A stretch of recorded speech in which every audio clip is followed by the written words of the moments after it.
Hello guys, NautoAisDx once again, and this is gonna be my vlog packs for the month of October. And basically, what we're talking about here is first is just various things that's happening in the video game business. I want to give my opinion about it. Some short vlog topics, but the two major one I want to give my thoughts is first is the Amiibo cards from Animal Crossing Home Designer. My thoughts about that, like how basically is e-reader version 2 because they've done this before, and once again they're doing it again, this time in Amiibo. So if you think when Amiibo cards are cool, well, it's an e-reader marked part 2. And another one is my overall thoughts of the Metal Gear Solid franchise. I'll be talking about my thoughts on Metal Gear Solid 1, Metal Gear Solid 2, 3, 4, and the other Metal Gear Solid game. And I will also talk about 5, but I'll be like part 2, because I'm in the middle of it working on it, and maybe that'll be on November. So this particular Metal Gear Solid vlogs, my thoughts are going to be the Metal Gear game that I haven't played prior to Metal Gear Solid 5, The Phantom Pain. So with that, this is going to be just some roundup, quick vlog that my thoughts just happened, what's interesting in the past week in video game related. So with that, the first thing first is, since you know sometimes I'm a Sony fan, my thoughts on the PlayStation 4 Price Drop. All I can say is, finally, that was one of my predictions. I said they need to do Price Drop this year, at 2015. They finally did it. Unfortunately, in my opinion, $50 just to compete with the Xbox One. If it was $100, that probably more people are going to buy them because people are already buying PS4. And I know people will say, well, they don't need a Price Drop. Yeah, they don't have to do it, but they still should do it, so more people to do it, so more people will buy it. So what, you want more people to buy the full price? So again, make it cheaper, more people will buy it, you'll still make your money to some extent, except for the Wii U. But the Wii U had a problem, but that's a different story. So I mean, props to Sony Computer for actually doing a price drop on the PS4. So now they can be competitive with the Xbox One. And once again, just like Pactor said this in 2013 at E3, for $50 more, why should I buy a Wii U for $300, but for $350 I can get a PS4 with better games, more offer. It gives you free more offer than the Wii U. And you might say, not to waste. What are you talking about? $50 more? Well, remember the deluxe for the Wii U was $350 and the PlayStation 4 was $400 at 2013. So which one you're gonna get? Maybe $50 more. You're gonna offer something new. Remember, there's free-to-play game, better graphic. It plays Blu-ray. You can watch movie. It has Netflix. It can be Roku. You name it. Can a Wii U do that? Nope. So that's why in August of 2013. They actually they had to do an immediate price drop, and some of the fans were basically upset, saying, "Oh, I bought the deluxe for $350, and there's a price drop. Oh, come on!" So there you go. So we'll see if the Wii U finally will have also another $50 price drop to $250. We'll see. And speaking of a price drop, Sony, when are you gonna price drop the Vita? Come on, make it a $150. Make the PlayStation Vita $150. There's already been some price drop, by the retail side about this. So just make it official, please. I'm begging you, make the PlayStation Vita $150, and also fix your Vita download game. Create like a backup the save file. I keep harping on this, but apparently, Sony unfortunately, they're abandoning the Vita because, it's not making any money because there were some stupid decision they made with the Vita. One, proprietary memory card was already made it stupid. Second is Vita digital download, which is you can't even, like, if you delete the game, you'll delete the save file. Again, it's just so stupid. Why go backwards? I don't get that. That was so stupid. Yeah, and I read it on the internet. Yeah, people were pissed about it, and they couldn't. Sony's not doing anything about it. So I mean, improve the PlayStation TV or the Vita and make the Vita 150. It's time. Just let people cut your losses. Just sell more of those Vita for 150. But anyway, the PlayStation 4 Price Drop, I think it's awesome. The bundle they're showing, interesting. But at least, like I said, they should always have a game for the bundle. I wish they'd done that in the initial release, but whatever. So the next quick topic I want to talk about is Amiibo. No, I'm not going to be talking about the Amiibo cards. That's going to be a different vlog. But basically, more of the stuff that was happening with Amiibo. So if you've been following our Amiibo on Twitter, Toys R Us is first. They have the exclusive deal for the Me Fighter 3-pack. Unfortunately, you can only get it at Toys R Us.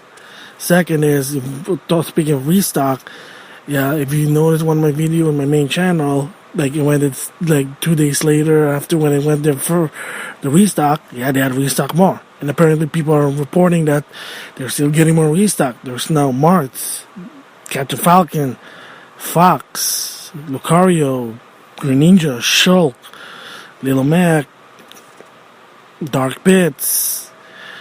We are in Best Buy. So what's happening now is the new batch of rare, we used to be rare, are now becoming common. However, now it's the reverse. And the reverse now is Samus, Kirby, and I'm hearing report that Pikachu and Link are becoming now the reverse. Now they're becoming rare. He goes, how'd that happen? Well, for a while, Samus wasn't rare. She lasted, I think, 3 to 4 months. Same goes with Kirby. So if you didn't get Kirby or Samus within those 4 months when it's released, sorry. You say, well, I'm waiting for a price drop. Well, unfortunately, those things don't work sometimes, especially with Amiibo. So, how to cut my losses? This is not Skylander, which you can actually get one at Ross or in clearance. Because people love Nintendo. There you go. So now the thing is reversed. And there's been reports now that Toys R Us might not be selling Link's or Pikachu Amiibo. And again, what's going on? Because again, they've been there since November, and you can still get them at ease. They were the common one. Now the roles is reversed. That's what's happening.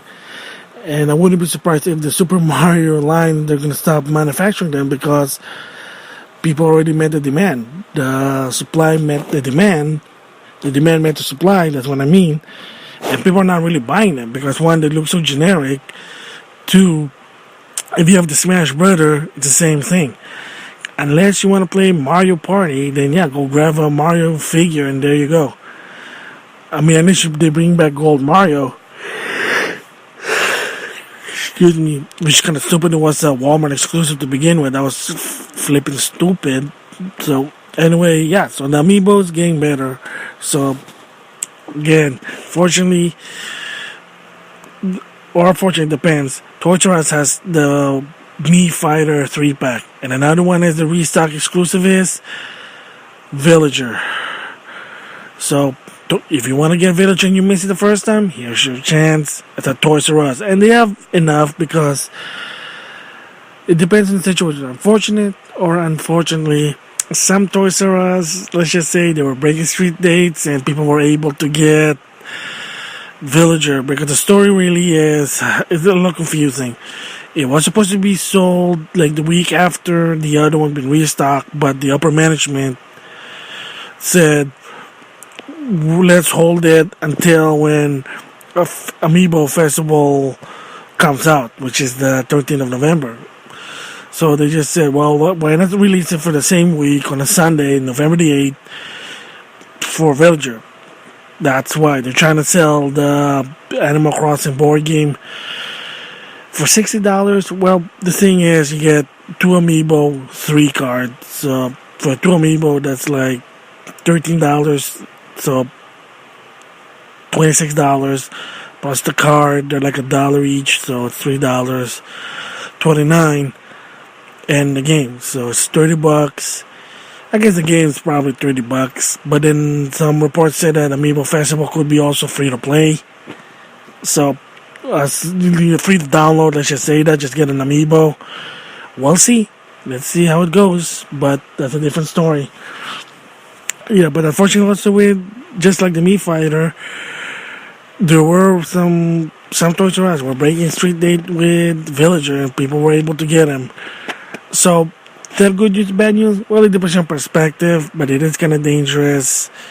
But here's the report that's kind of also kind of sadden a lot of people is how the Villager is, how's the model sculpture look like, and unfortunately is, even though it's a restock, apparently the Villagers are the one that first came out in November 21st, which he has a big forehead. I'm guessing is that the American factory were using the old architect for Villager instead of the new one from Japan.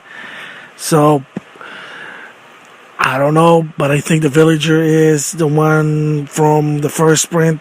They just they basically made him, put him in the new package. So it is unfortunate.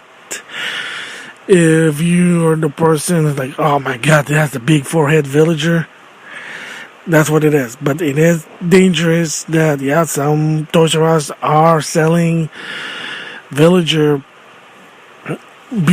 before their date. Again, like I said before, the rule about street, when someone broke the street date, is if someone can touch it, and a customer can touch it, they have the right to buy it.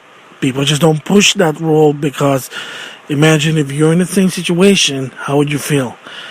I mean, there was even one guy in the internet said that there was a Toys R Us.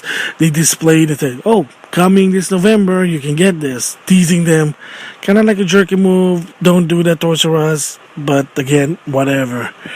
So yeah, that's the. Oh, by the way, also, well, right now, here's the good news. What's the name? Mewtwo. It's not a store exclusive, because apparently Walmart and some other store had their pre-order, and then within 30 minutes they were gone. Missed the boat. Whatever. Let's see if I can try and get it at Target or GameStop. We'll see what happens there. And of course, Falco was just like me. The 3-packs from Mii Fighters.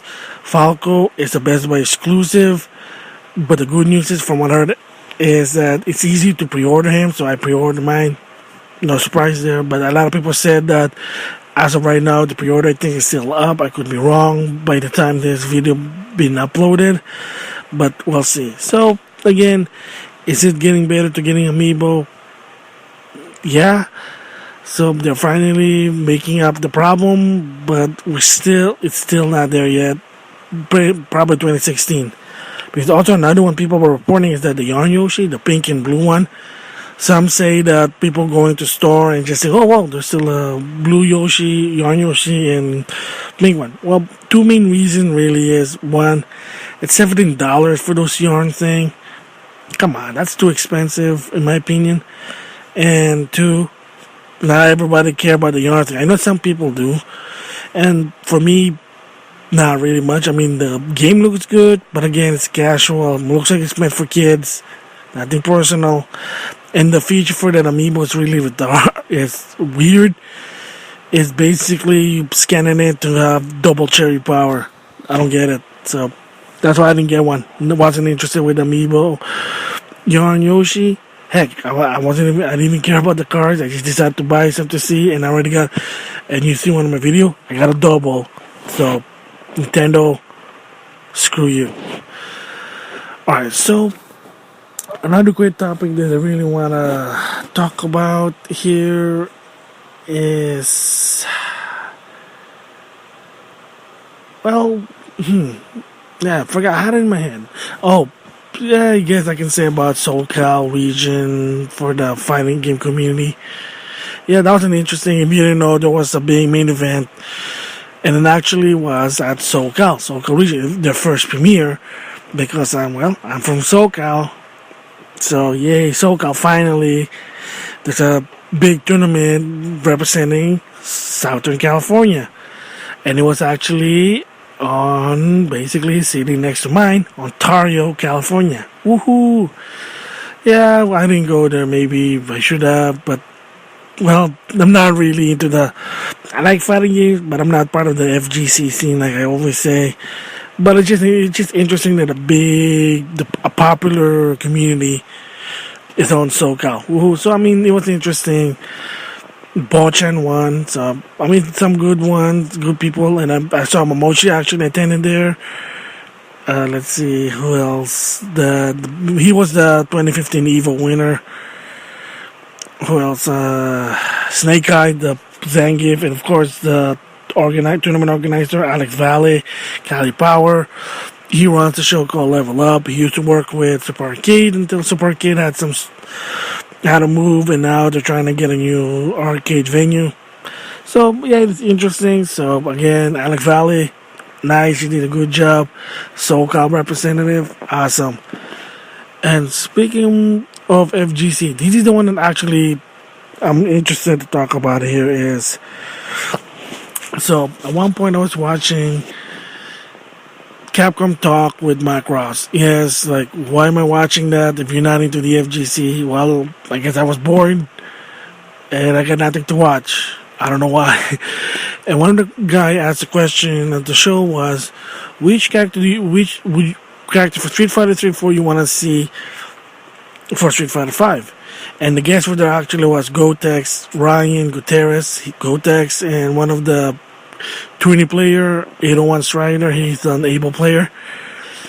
And kind of expected from an FGC, from a 20 player or FGC player to basically respond. Is that they respond. I mean, not all of them respond like this. I'm going to guess they're not, but most of them probably. It's like, well, I really don't care who they put in. Whoever they put in, I'll learn. Typical FGC response, because for them, basically, is they learn the game. Whoever's in it, they learn the game. Okay. I mean, that's prof. You don't have to complain about which character it is. Because the reverse is for a casual gamer or a fan of fighting game, let's just say, or a casual player, including myself, my reaction will be like, really? This is a character? This is a character I can choose from? What a rip, man. Why should I pay $60 for this? Yes, for the FGC or the 20 player, they'll adapt. For casual player, because we're paying $60, we're like, oh heck no, man. Because I even made a complaint, believe it or not, for Marvel vs. Capcom and Ultimate Marvel vs. Capcom. Like, you know what? Your rosters suck, man. How come you don't listen to your fans? We want these people. We want that people. Like, I even complained, like, how come there's no Sengoku Basara representative in Marvel vs. Capcom 3? It would make sense. And of course, if you want to know what happened, was apparently the producer for Sengoku Basara basically did say he didn't want any Sengoku Basara characters in Marvel vs. Capcom 3, so I don't know why. So to the producer, screw you. And then, of course, the infamous one. And if you didn't know the story, and I do apologize, I'm going to go a little bit politic here, but people should know this. It was on GameSpot article. And this is really sort of an interesting but fun at the same time. So I think when the game came out, I can't remember, is it 2011 with Marvel vs. Capcom 3 came out? Ultimate came out in November. So excuse me. So there was, I think, Comic-Con, there was basically a panel about Ultimate Marvel vs. Capcom 3. So, of course, then if you ever heard, the rosters were leaked for the new ones for Ultimate Marvel vs. Capcom 3 because, well, somebody data mined the website and they showed all 12 character, the new 12 character for the game. Couldn't really do anything about it. They're done goof, whatever. But the interesting part was that this guy, this person actually asked, and he went political, so I do apologize for this because I did mention this in a discussion and a lot of people were pissed off. So I apologize right now for this one. I don't remember this, was one guy, and GameStop even said, basically recorded this on a article. One guy asked, excuse me, I want to have a question. I noticed the rosters were good, but why is it that in both sides, but to some extent the Marvel side. How come there's no black superhero? Oh dang! Because I even guilty. Yeah, I'm guilty, so I do apologize. Because that's one of my complaints was that there was no black superheroes in the game. Like, where's Luke Cage? Where's Blade? Where's the Black Panther? There you go. And the funny is that I think there was a translator for Nitsuma. Nitsuma's there. He was the producer. So one guy who represented Marvel was there and said Killian. And the funny part was that the guy who represented Marvel, Nitsuma, and the translator, they balked the question. They did not even want to answer that question. They were like pointing to someone else. They didn't want to answer the question. I mean, kind of rude, you don't want to answer the question, but it is also, unfortunately, it is, like I said, it's a bit political, a bit touchy there. So they were like, they didn't want to answer because they didn't want to offend anyone, and kind of understandable, but kind of like jerky at the same time. Props to said Killian for giving out a answer that actually makes sense, which I can remember he said was, well, as Capcom, they didn't really think about race. They just think about what's just suitable characters that make sense in the game because of their superpowers. And I think even someone basically mentioned it to Marvel about this. And I think Marvel just said, to some extent, I think someone in Marvel said the reason why is that, why have Blade if you have Deadpool? Why have Black Panther if you have Wolverine?